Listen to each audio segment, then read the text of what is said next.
Osweiler. And incomplete there. A nice hit. Jars the ball free and brings up third down. And he still doesn't have a catch. We're into the second half. I think it's a little bit of a surprise to me, but that was one he should have caught. Absolutely. That was his best opportunity right there. He dropped it. On third down, Osweiler. And that will be incomplete as well. Very difficult night for the guys on offense. They've got to be looking at each other in the huddle and how are we going to find some open space to complete a pass and find open room to run. All night long has squeezed down the passing lanes, made plays on the football. It's really been a thing of beauty for them. He's got to figure all day long prepping for the game. They had to have talked about it again and again. Squeeze passing lanes and we'll be in great shape. And the Colts coming out now. And they're coming off a 3-and-out, my friend. I think they've got to look at that play sheet and go to a spot that they haven't gone before. Time to shake things up a little bit to try and get this offense moving. Okay, so how do you do that? How do you shake things up? You look at what you called before, realize it hasn't worked. Go to something else. And maybe try and find one of those special plays from one of your better players, and maybe try and hit something big and get things going in the excitement area. There's so many things that go into playing the position of linebacker. Some of them are actually subtle. Doing the drill work that you do all the time in practice and carrying it over to the game. Get rid of blockers and get to the ball carrier and knock him down for a loss. And they'll go on the ground. And he'll work his way across the 30 to the 32. 8 yards there on the carry, and now they're left with a much more manageable 3rd and 3. But you've got to give kudos to your offensive line and the guy carrying the ball because they were in a 2nd and long situation. It seemed pretty dire, but they brought it back to 3rd and manageable with that run. Well, they brought in an extra defensive back here, so probably not expecting a run on 3rd and 3. A good call. They'll run it now. Just a yard on the run there, and that's going to bring us to a 4th down. Well, this was just simply excellent defense. On this 3rd down, they had to be alert for the possibility of a pass, but that didn't stop them at all from understanding what was going on when they decided to run the football, and they just swarmed and stopped them for almost no gain. This is taken at about the 14. Give them 11 yards that time on the return, and possession will switch hands, 1st and 10. And now out comes Houston. And down on the scoreboard, certainly needing to avoid what happened on the last drive, punting the football. Sense of urgency has to take over for them here. They know the score. They know the situation. And by the way, the punter no longer exists for their offense. That's how they have to treat this drive. They need point. And for a 3rd time tonight, he's intercepted. A great read, and it's picked off. And they'll set up shop right near midfield at the 49-yard line. Now the Colts offense gets ready to head back on the field. They're out in front. Last time they had to punt it away. We'll see if they can add to their lead now. They don't want to go out and punt it away again. This team now wants to get a cushion, put people away. They want to run their offense and have it end up in the end zone. No gain on the play. It'll be 2nd down. Wasn't able to get anything, no gain. Fumbled once already. Maybe he's being a little careful. Not necessarily on that play, but I'm sure that's in his mind somewhere. Oh, without a doubt, because protecting the football is job one for anyone who's carrying it, and that's exactly what he tried to do on that play, but it didn't gain him any yardage. Now he'll look to throw here on 2nd and 10. So the long attempt falls innocently to the ground, and it brings up 3rd. But it's not been the best game for him, but he definitely tried to get by with a little help from his friend there, trying to create a big play. Couldn't do it, fell incomplete, but you're right, hasn't been a banner game here in the second half, just trying to get going. Big thing is trying to keep confidence up and continue to fire.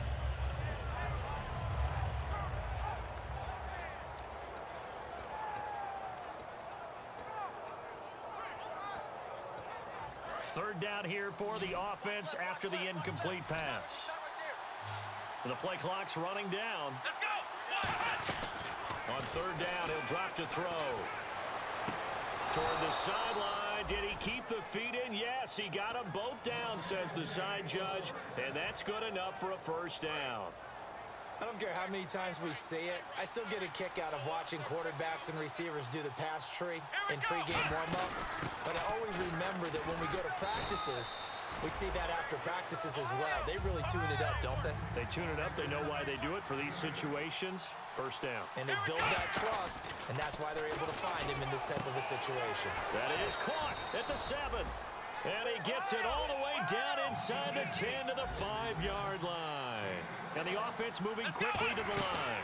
5 yards to go for the offense. First down and goal from that 5-yard line. No gain on the play that time, and it sets up 2nd and goal. Well, a well-executed blitz, no doubt. Great job by the linebacker. Maybe the quarterback, if he could have seen that, could have audibled there. Yeah, he needed to be in a different play because that one just meshed perfectly for the defense. All the gaps were filled except for the one the offense really wanted to run through, and that was filled by a big man wanting to make a tackle. And he made a great tackle.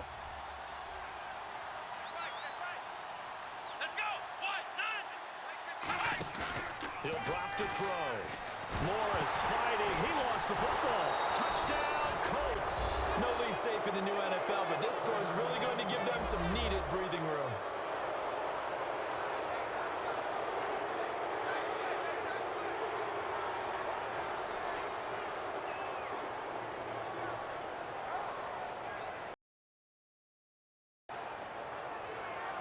Now the try here for the extra point.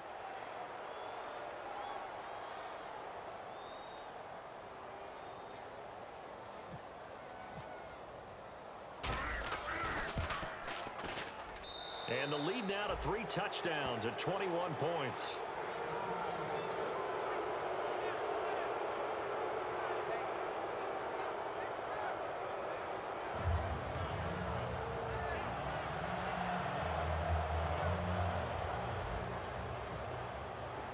Now after the touchdown, here's Pat McAfee to kick. This is fielded a couple yards deep. And he'll bring it a few past to the 23-yard line. The Texans offense now, they get set to head back onto the field. And last time wasn't pretty. One play and an interception. We'll see if they can do better.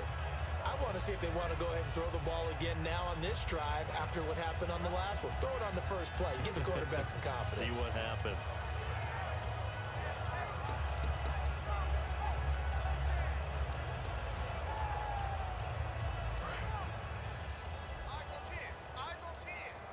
Brown, the lone receiver, left. They go back to the air here after the INT on the last drive. And it drops down incomplete. Thought he might have had it. Instead, 2nd down. And when all else fails as a defender, when you're not there in the coverage, your best friend is exactly what we saw there. A big play shot taken by the offense. Unfortunately, it ended in a big drop. Again on 2nd and 10 now. It's Osweiler setting up the screen for Miller. Give him 6 on the screen, but now it's 3rd down. I know most of the time when the ball's in the air, you're thinking wide receiver, tight end, but running backs, they can be a big part of any passing offense nowadays. And some extras coming up on the line here, readying for the blitz. From the gun on 3rd down, Osweiler. And he's got the completion to Hopkins. It's an 8-yard pickup and leads to a new set of downs. How to be 6'7", be able to see over coverages into open windows. Brock Osweiler just did that with the slant route. With that height, was also a great basketball player. Gonzaga, as you know, actually offered him a scholarship in high school for hoops. Hard to believe he didn't take that, decided he wanted to play football, and ultimately chose Arizona State because of the direct flights from his hometown of Montana into Phoenix, Arizona. Is that true? That's a true story. Allowed his parents to come see him play a lot easier.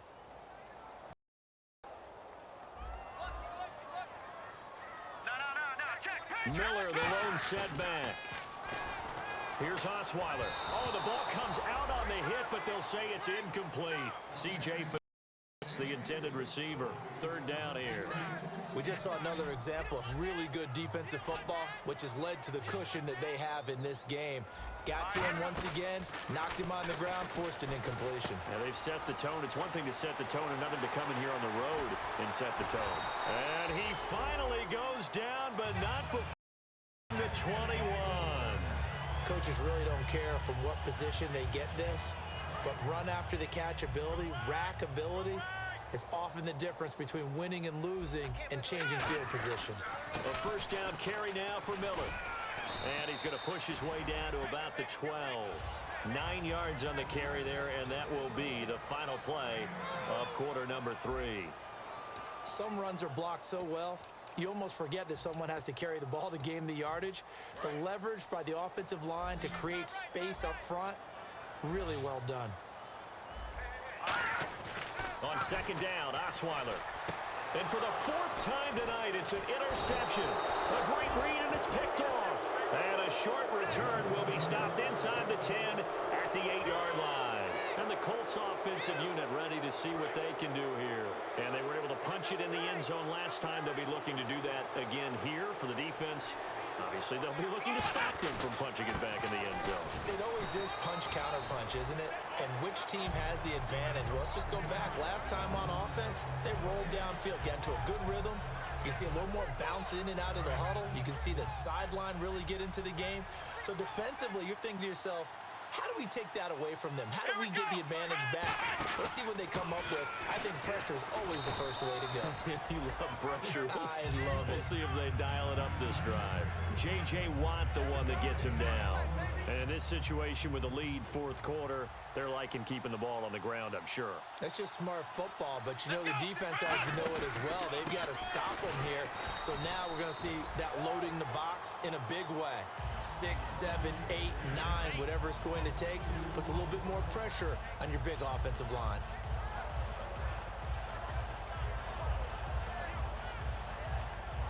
Here's Pat McAfee now as he punt for Indianapolis.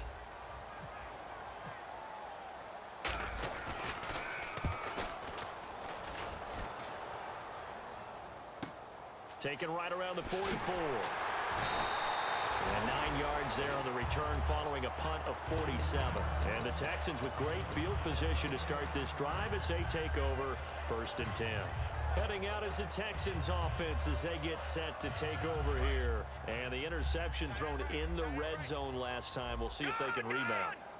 I just have to think the last thing he out there was, don't do that again. What do you think?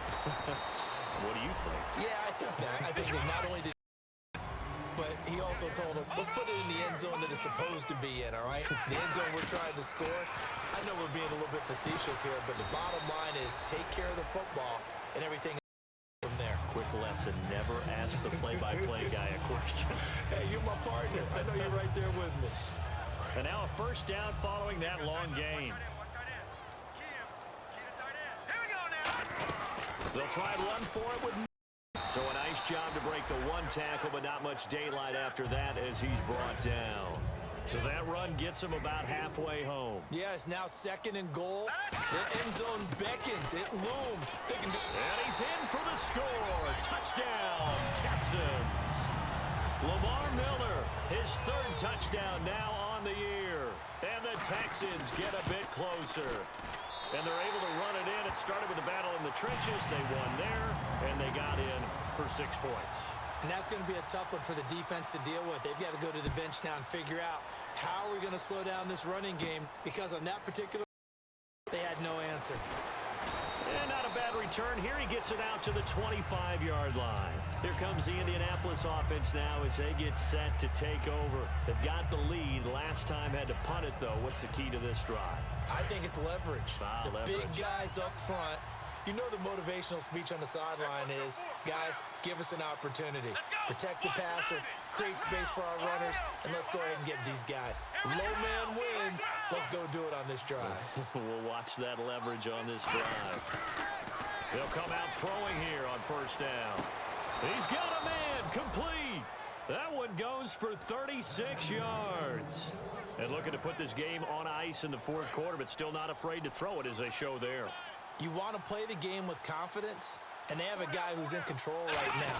Their trigger guy throwing it, they feel just as confident with him doing that as they would if they tried to run the ball and run the clock out. It's a loss of a yard there, and now 2nd down. The 4th quarter here, they've got the lead. They want to keep it on the ground. That's what they're doing. Smart football. Keep the clock grinding. Keep it going. But you got to figure now, they're going to see more people stacked up at the line. And they're going to bring him down. Back across midfield at the 45. We have been to enough practices to recognize what we saw there. And that was good coaching, right?